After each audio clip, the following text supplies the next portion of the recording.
Bank এবং ব্যবসা বাণিজ্যের বর্তমান পরিস্থিতি নিয়ে আলোচনার জন্য আমাদের সঙ্গে যুক্ত হয়েছেন Dhaka chamber of commerce and industry DCCI এর সাবেক সভাপতি আশরাফ আহমেদ। জনাব আশরাফ আহমেদ, আপনাকে এই সময় বাণিজ্যে স্বাগত। ধন্যবাদ। আমরা প্রতিবেদনটি দেখলাম যে আমানতের সুদের হার কিন্তু দীর্ঘ 17 মাস পর এই যে বেড়েছে, এই বিষয়টিকে আপনি কিভাবে দেখছেন? ধন্যবাদ। কিন্তু দেখুন, এটা একটু আমি আসলে যে এই ব্যাপারটাতে যে খুব পজিটিভলি দেখব সেটা আমি আসলে বলতে পারছি না, মানে একটু ব্যাখ্যা করার দরকার আছে। দেখুন, একটা দেশের ব্যাংকিং সিস্টেমে আমানতের হার বাড়ে, মানে আমানতের গ্রোথ বাড়ে যখন আপনার মানি সাপ্লাই বাড়ে, যে আমাদের M2 যেটাকে বলি আমরা, সেটা যখন বাড়ে, সেটা বাড়ানোর আসলে এক সেন্সে মেকানিজম হচ্ছে সেন্ট্রাল ব্যাংকে বিভিন্নভাবে টাকা পাম্প করতে হয় সিস্টেমে। সেটা তারা ডলার কিনেও করতে পারেন, অথবা সরাসরি ব্যাংকিং সিস্টেমকে লোন দিয়েও করতে পারেন, সেভাবেও করতে পারেন।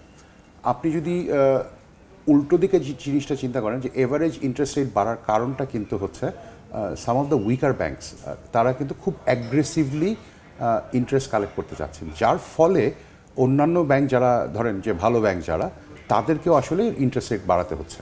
এটার নেট রেজাল্ট হচ্ছে ব্যাঙ্কগুলোর ইন্টারেস্ট কস্ট বেড়ে যাবে এভারেজ ব্যাংকিং সিস্টেমে। সেটা যে খুব খারাপ তা কিন্তু না, কারণ আপনি যদি দেখেন এই মুহূর্তে গত সেপ্টেম্বর পর্যন্ত যে, মানে অগস্ট পর্যন্ত যে হিসাবটা আমরা পাই, তাতে দেখা যায় যে ব্যাঙ্কগুলোর গড় ইন্টারেস্ট কস্ট, যেটা গড় কস্ট হচ্ছে আবার 6.5% লেভেলে, যেখানে তাদের মোট লেন্ডিং কস্ট হচ্ছে আবার এভারেজ লেন্ডিং কস্ট হচ্ছে 12.5 লেভেলে। সো এই যে 6% নেট ইন্টারেস্ট মার্জিন, আমি মনে করি এটা এক্সেসিভ। মানে নর্মাল অবস্থায় বাংলাদেশের হিস্ট্রিতে যদি দেখি, আমি গত 10-15 বছরে এটা 3 থেকে 4% বাস দ্য নর্মাল। এক্সট্রিম কেসে আমরা 5% দেখেছি। সেই হিসাবে 6% নেট ইন্টারেস্ট রেট কিন্তু ইজ অ্যাকচুয়ালি কোয়াইট হাই। এবং এটা হওয়ার কারণটা হচ্ছে, একদিকে যেমন আমানতকারীদের জন্য একটা বড় শঙ্কার জায়গা ছিল যে দুর্বল ব্যাংকগুলোতে টাকা রাখলে সেটা ফেরত পাওয়া যাচ্ছে না। সো তারা যেটা চেষ্টা করবেন সেটা হচ্ছে প্রথম সুযোগে এই দুর্বল ব্যাংক থেকে বের হয়ে ভালো ব্যাংকে চলে যেতে। এটা একটা বড় ফ্যাক্টর। সো যেইটা আবার আপনি মার্কেটে দেখবেন যে ভালো ব্যাংকগুলোর ইন্টারেস্ট রেট কিন্তু ইউজুয়ালি সবচেয়ে কম থাকে, যেখানে আপনার সবচেয়ে হাই ইন্টারেস্ট থাকে সবচেয়ে খারাপ ব্যাংকগুলোতে। ইনফ্যাক্ট আমরা তো জোকিংলিও বলতে পারি কনজিউমার হিসাবে, যে যেই ব্যাংক খুব আনসাস্টেনেবল লেভেলে ডিপোজিটে ইন্টারেস্ট দেয়, সেইখানে আসলে টাকা রাখলে আসল ফেরত পাওয়া যাবে কিনা সেটা নিয়েও একটা সন্দেহের অবকাশ তৈরি হয়। মাঝখানে তো আমরা এই বিষয়ে শুনছিলাম যে অনেকেই ব্যাংকে টাকা রেখে টাকা ফেরত পাচ্ছিলেন না, এরকম অভিযোগ করছিলেন। তারপর রাজনৈতিক কারেক্ট। আপনি যদি দেখেন যে গত এক বছর, বিশেষ করে এক বছর এটা খুব এক্সট্রিম কেস দেখেছি, তার আগে থেকে কিন্তু আমরা জিনিসটা দেখছি যে ব্যাংকগুলো খুব দুর্বল হয়ে গেছে, যাদের এনপিএল কিংবা কুঋণের পরিমাণ এক্সেসিভ 70%, 80% লেভেলে, তাদের আসলে দেখা যাচ্ছিল যে তারা তাদের কর্মচারীদের বেতনও দিতে পারছিলেন না। সেই অবস্থায় ডিপোজিটারদের টাকা ফেরত দেওয়াটাও তাদের জন্য খুবই ডিফিকাল্ট একটা ব্যাপার হয়ে গেছে। সো দেয়ার আর ইনস্ট্যান্সেস যেখানে আমরা দেখেছি যে আমানতকারীরা যাদের নিজের টাকা যখন ব্যাংকে আছে, সেটাও যখন তারা উইথড্র করতে যাচ্ছেন, দৈনিক 5,000 টাকার বেশি পাচ্ছেন না। এটা অত্যন্ত মানে খুব দুঃখজনক একটা ব্যাপার আমি বলবো, যে কারণ এই ধরনের ব্যাংক রান হলে এগুলোর রেজলিউশন করাটা আসলে যত তাড়াতাড়ি করা সম্ভব ততটাই ভালো হয়। এক্ষেত্রে কি আমানতকারীরা মানে ব্যাংকের দিকে বেশি ঝুঁকছে, অন্যদিকে যে বন্ড অথবা সঞ্চয়পত্র, এগুলোর প্রতি কি তাদের আগ্রহটা কমে যাচ্ছে কিনা?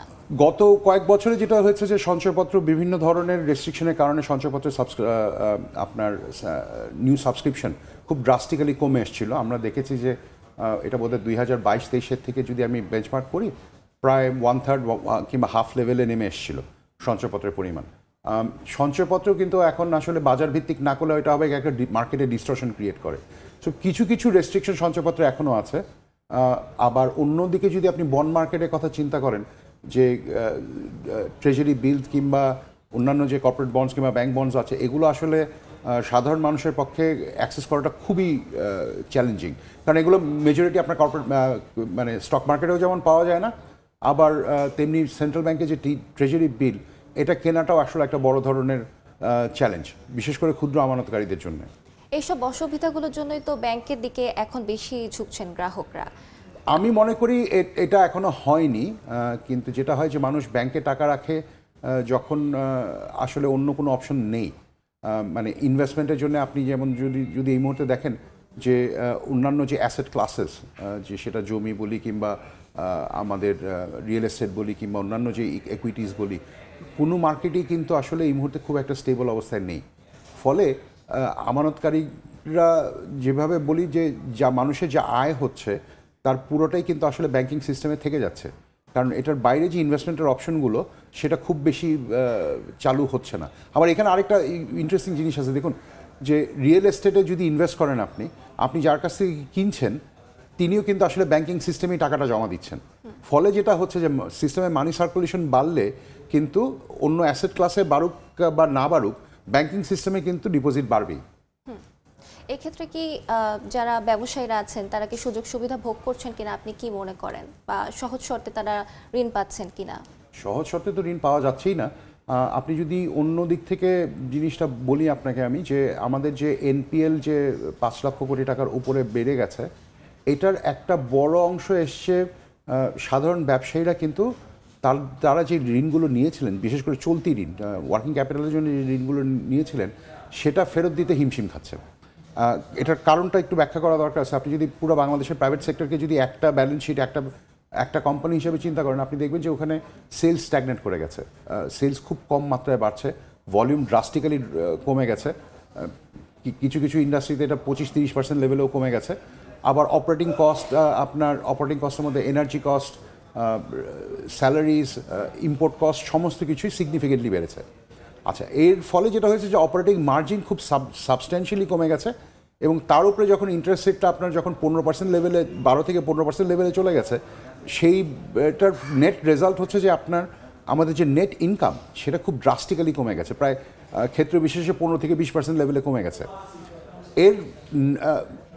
এটার একটা ইন্ডিকেটর পাওয়া যাচ্ছে যে আমাদের যে গ্রস ইনভেস্টমেন্ট যেটা প্রাইভেট সেক্টর থেকে, সেটা কিন্তু খুব বড়োভাবে কমে গেছে, প্রায় 25-30% কমে গেছে বলে ধারণা করা হচ্ছে। এটার এখনও অ্যাকুরেট ইনফরমেশন আমরা এখনও পাইনি।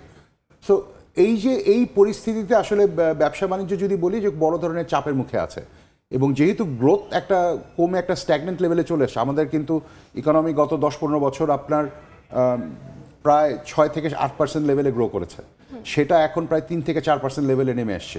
সো এই যে হাফ রেটে গ্রো করছে, এটার ফলে কিন্তু আমরা দেখতে পাচ্ছি যে আনএমপ্লয়মেন্ট বাড়ার একটা সম্ভাবনা তৈরি হয়েছে। এবং তার থেকেও আমি যেটা মনে করি সবচেয়ে বড় আশঙ্কার জায়গা হচ্ছে, যেহেতু ইনভেস্টমেন্ট কমে এসছে, আগামী 2-3 বছর কিন্তু গ্রোথ বাড়ার কোনো মেকানিজম আমাদের হাতে নেই। সো 2026-এ গিয়ে যদি আপনার নতুন করে আমরা ইকোনমিক পলিসিজ এবং ইনসেন্টিভস যদি দিতে না পারি, আমরা কিন্তু এই লো গ্রোথের সাইকেল থেকে বেরোতে পারবো না। আমরা অনেকগুলো নেতিবাচক প্রভাব সম্পর্কে জানলাম, ইতিবাচক প্রভাব কি কিছু আছে আপনি কি মনে করেন?